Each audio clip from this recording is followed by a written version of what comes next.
And Verdad, he doesn't win too often, but I think he can win at Mornington on Saturday. Reset the Jazz, joined and headed by Verdad, and Verdad got in. Verdad by a neck reset the Jazz Fiasco test. In race 5 at Mornington, I'm siding with horse number 4, Chinqui. Chinqui just in front, Soju coming at Chinqui, but Chinqui wins another favourite. Joseph Pride, Jamie Mellon combined, I think Marzu's ready to win. Marzu gets the upper hand and Marzu wins the hallmark, beating Cold Crusher.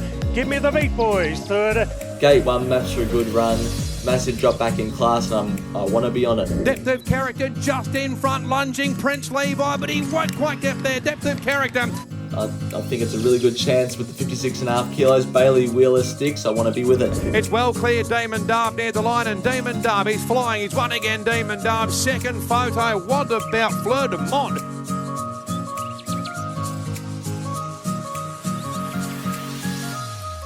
Hello everyone, welcome to this week's preview. As you can see by the title, I'm quite excited by this Saturday. 17 bets, a record, 37 unit spend. Hopefully it's a Saturday to remember. We've made profit for 3 weeks in a row. Hopefully can make it 4. Good racing from Morphettville and Eagle Farm. Decent racing from the Valley and also Randwick.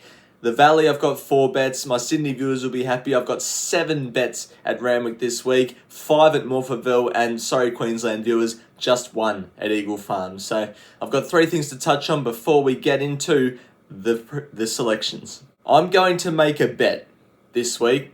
My beloved Essendon Football Club play tomorrow on Anzac Day, as they always do, against the Collingwood Magpies. So here's the bet.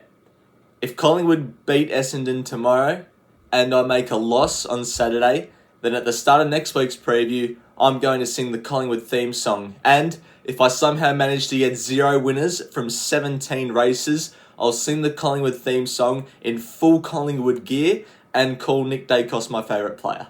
That's the bet. Go check out my new Insta if you haven't already. Link in the description for all those that are looking for my full race card tips at the Valley. This Saturday, that's where you need to find them on the Insta. But for this week, I won't have full access to my rating system because I'm a bit time constrained. So for the races that I don't have units on, I'm not sure. It's pretty much just a quick look at the form. And the Fan Cup. So we've got 2 clear leaders at the moment. Daniel Robertson keeps on winning and the blind GK keeps on winning. So make sure to follow those 2 guys. Best bets for this week. Leave yours down in the comments below as well. These are the rules if you've forgotten or are new, so make sure to leave your best bet for Saturday down below in the comments. Let's get on with the preview, the selections, the tips. Let's go. This is my best bet anywhere on Saturday. It is the Valley, race 1, number 3, all pink, 4 units to win on at $3. This was her last start, maiden win at Terrain, winning by 4 3/4 lengths. Now a Terrain maiden, you'd look at that and go, well, she's stepping up from Terrain to the Valley. How can she be the best of the day? I've got this race rating through the roof. She absolutely smashed her rivals. Jumped from gate 9 of 11 on this occasion and had to do some early work to get across from the wide gate. Now it draws gate 4, will sit right there on speed. It's had 2 runs in its career. This was the win. It ran last preparation, starting $2.50 favourite at Bendigo on a soft 7. Now the Valley's likely going to be wet again on Saturday, but what I like is that race 1, All Pink's going to have first use of the track, and from gate 4, she's more than likely going to lead or settle outside the leader, so she'll more than likely have first use of the turf, and that's usually good for horses that don't handle the wet on a wet track to have first use of the track. So I think All Pink is well suited on Saturday and can hopefully take another step in the right direction. In race 2, I've got LOU, and it's 3 units to win on at $1.95, probably as short as what I want to take about LOU, and this was his last start win at the Valley, benchmark 78, 1200 metres. Now had the pattern on his side on this day, being a leader and on the fence, but shows a real liking to the Valley and shows a real liking to wet ground. Has won on a heavy track before, has won on a soft track before. From gate 4, looks to get the lead, and I think that's going to be very beneficial. Should stay out of trouble. Being odds on, you sort of want that when you're taking the short odds, so At $1.95, I was happy to have 3 units to win on LOU to hopefully win again. Jumping ahead to race 4, where I've got 2.5 units to win on New York Luster. This was her most recent jump out at Cranbourne, where she finished second behind A Little Deep. Very nice piece of work here. New York Luster's won her last 4 starts. Last of those starts being on the 1st of Feb, so she's had a long let up heading into this run on Saturday at the Valley. She's a heavy track winner before, so she can handle the ground. Gate 4 will sit right there on speed. We're getting $3.40 about a horse that's won her last 4 starts and is a heavy track winner on a track that's more than likely going to be wet. I was happy to take New York Luster on Saturday, 2.5 units to win on her. Finishing off the Valley with race 9, number 9, Ambassadorial, 2 units to win on at $4.20. This was Ambassadorial's first up run at the Valley behind Stay Focused and El Rocco. Had the pattern on its side here, came up the inside to finish 3rd.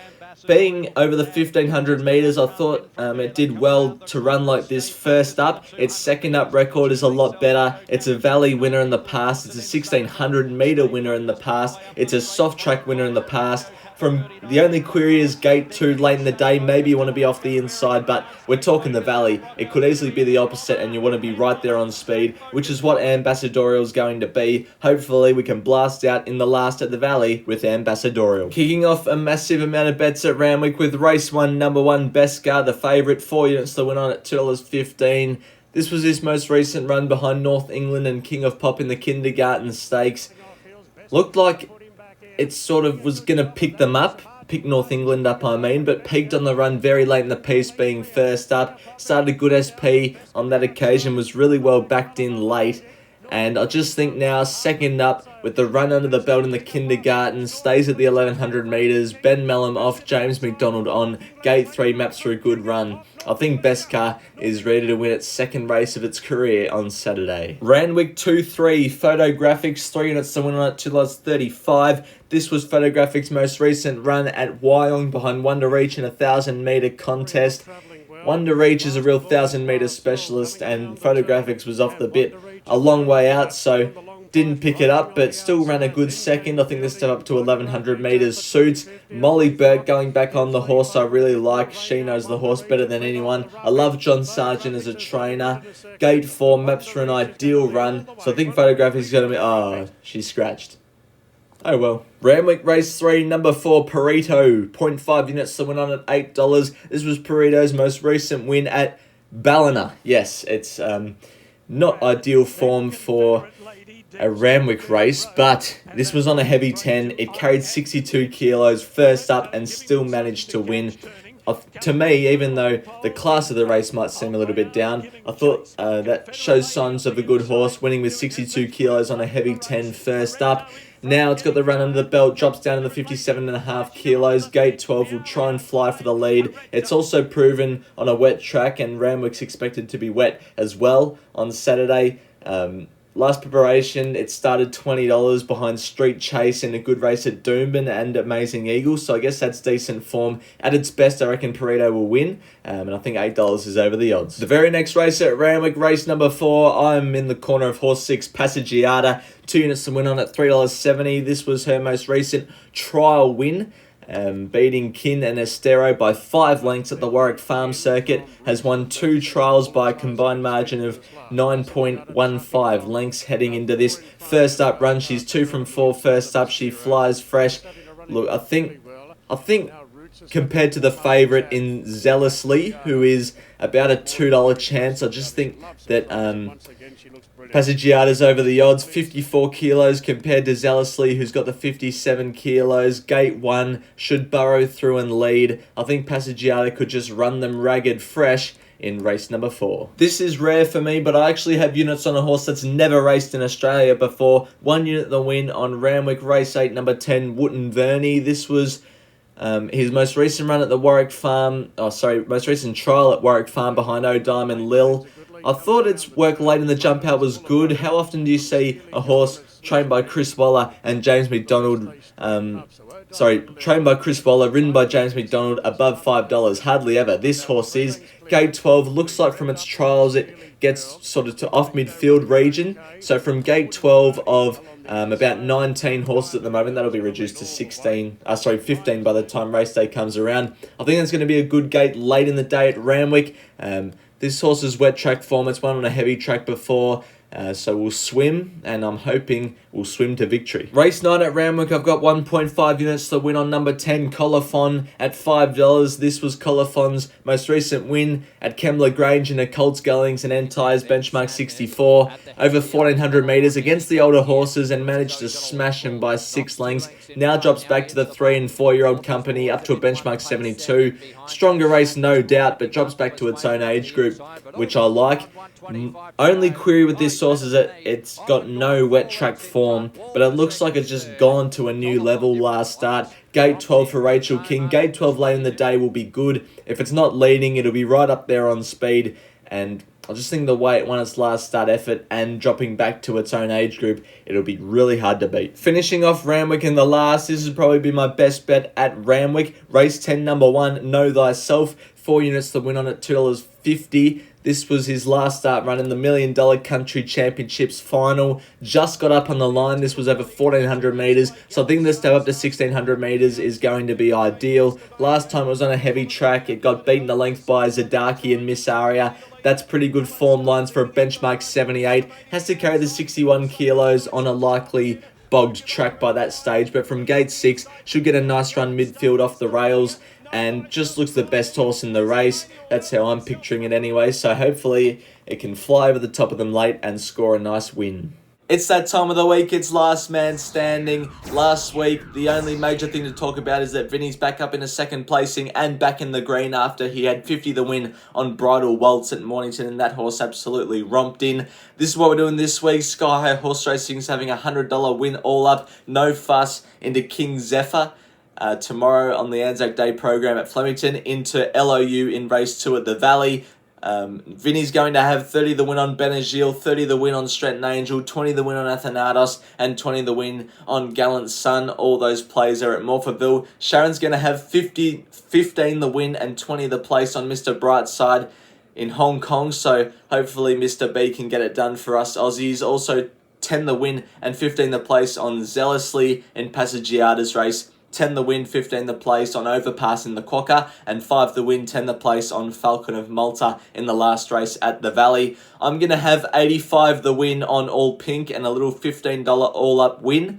All Pink into Athanatos over there in South Australia into Know Thyself. And Nicky's going to have 100 the win on Headwall in the Quokka. If Headwall can get up, he's sort of half a chance and back in the game after being last for a long time in the Last Man Standing competition. For those wondering when Last Man Standing is going to end for this autumn, this is for viewers and all the contestants playing along. It's going to be Goodwood Day at Morphettville, which I think is in 3 weeks' time. So that's what we're doing for Last Man Standing this week. One of the only tracks we're getting decent weather at is Morphettville on Saturday, and in race 1, going to the well again with number 9, Tani Treasure. I was with this horse last week. I'm with it again this week. 1 unit that went on at $6.50. This was her last start run last week, in fact, at Oakbank behind Gilladora. Now, I was sitting next to Vinny in the grandstand at Mornington watching this run, and she was under pressure 600 metres out. I just remember saying, it's gone, it's going to run last. But then I kept watching, and she kept clawing away over the 1,400 metres, 1,600 metres on Saturday. I think is a real positive. Gets in under the minimum weight with 53 kilos for Rochelle Milne's claim. Off the week back up. I just think everything sets up for Tani Treasure to run a peak performance. Hopefully it can do so. Race 2 at Morphettville is a group race, actually. It's the Group 3 Breeders' Stakes over 1,200 metres, and I'm with Steel Trap at $4.60. This was Steel Trap's last start running the Cinderella Stakes behind Gin Spirit and Knifer. Look, it's sort of at the top of the straight, was just battling it seemed, but the further it got into the race, the further it kept clawing away. So I think the step up to 1,200 metres here suits ideally. This run was in February, so it's off a bit of a let-up, but I think it's best fresh, where last time it beat LaRue, who's a very good 2-year-old over there in South Australia, beat it by 3.5 lengths, has had a trial at Balaclava, finished second on that occasion most recently. Jamie Mellum goes on, 55.5 kilos, gate 8, perfect map, and I think Steel Trap is a good chance. Race 3 is another Group 3. It's the John Hawkes Stakes over 1,100 metres. I'm going back to the well again with Manolo Bling. This was her most recent run at Bendigo, where it won by 2 lengths. Pattern on its side on this occasion. It went straight to the front on the fence, which is where you wanted to be at Bendigo this day, and won. 51 kilos, was well suited, 3-year-old company. Now steps up against the older horses, but this was only first up, and I think can take some real fitness benefit from this run and produce an even better performance on Saturday against the older horses. Gate 5, Ben Malamum looks to either lead or settle right on speed again, and I think it's a progressive horse, Manolo Bling, that can just keep improving into the prep. Hopefully it can do so on this occasion and take out the John Hawkes Stake. Race 4, Morphettville 3, and it's the win on Athanatos at $2.50. This was his last start run, starting at $1.65 in the Port Adelaide Guineas over 1,800 metres, where he narrowly got run down late. Steps up to the 2,000 metres on Saturday, which is interesting. He's by I Am Immortal, so will he even get the 2,000 metres? He looked to be fading a bit at the end of this 1,800 metre run. But the fact that he got produced a little bit early on this occasion, and compare it to this Saturday where he draws gate 1 to settle right in behind the leader, get a perfect run, and just hopefully get some luck in the straight and pull out when Stacky wants to, can produce his best finish for the end of the race. And I just think Athanatos is another one of those horses that can keep improving. He's only missed the top 3 once from 13 starts. Should get a nice cozy run, as I've already said, and be running very well. Race 7 is the Group 1 Australasian Oaks at Morphettville, and I'm with horse number 9, Polymnia, 1 unit that went on at $5.50. This was her last start run in the Adrian Knox behind Bell to Tell. Very good run this from Polymnia. Now, Jamie Mellum rides on Saturday, draws gate 14 of 16, which I think is not too bad for Polymnia because it gets back anyway, can just be on the outside of runners and have clear luck in the straight. Has only won 1 start from 9 races. However, it's run 5 seconds. It just looks like a progressive horse. Even though it's got Saddlecloth 9 and they're all carrying the same weight, you think you need the best horse in the race. Polymnia is 24 rating points off Saddlecloth number 1. I actually think Polymnia is the best horse in this race, especially over this distance. Tudan Lizzie I thought was a tad unders, so I think Polymnia can fly late and take out the Australasian Oaks. And then my only bet at Eagle Farm is race 3, number 13. Tavs, 1 unit that went on at $8. This was Tav's most recent trial win. This was at Warwick, where it went straight to the front here and won. Now, as Kingsley Bartholomew says from Wolf Den, I smell a rat. This horse usually gets back in its races and runs on to maybe either win or just miss. Usually gets a bit too far back in its races, but they went straight to the front here and it bolted away to win by 3 lengths. No, it's just a trial, but still, it's promising signs, and I think Tavs, from gate 16, they can ride it a little bit more positively this start. If they go to the front, I reckon it's a really good chance. Let it ride for this week. I forgot again last week to replace the bet. Town Crier in the last at Eagle Farm got scratched, so we stay on $1,440 for another week, and this week it's all being chucked on. Race 1, number 3 at the Valley, all pink. The place currently at $1.57. There's only 7 horses in the race, so it needs to run top 2. But I'm quite confident that this horse can win the race. So hopefully all pink can firstly run. So we actually have a Let It Ride bet going for the first time since Riche de Moore about 3 weeks ago now. And hopefully all pink can run top 2 and keep the Let It Ride going. Thank you everyone for watching my preview. As I said at the start of the video and the title, 17 bets, 37 unit spend. Well, 34 now and 16 bets because Photographics is a scratching. All my unit plays for this week, or most of them at least, are in the first 4 races on each card. So we're going to be quite busy early, and that'll hopefully set us up to keep winning in the last part of the day, or we need everything in the last part of the day to win to make a profit. Hopefully it's the first option. Thanks everyone again for watching this preview. Until next week's preview, bye for now.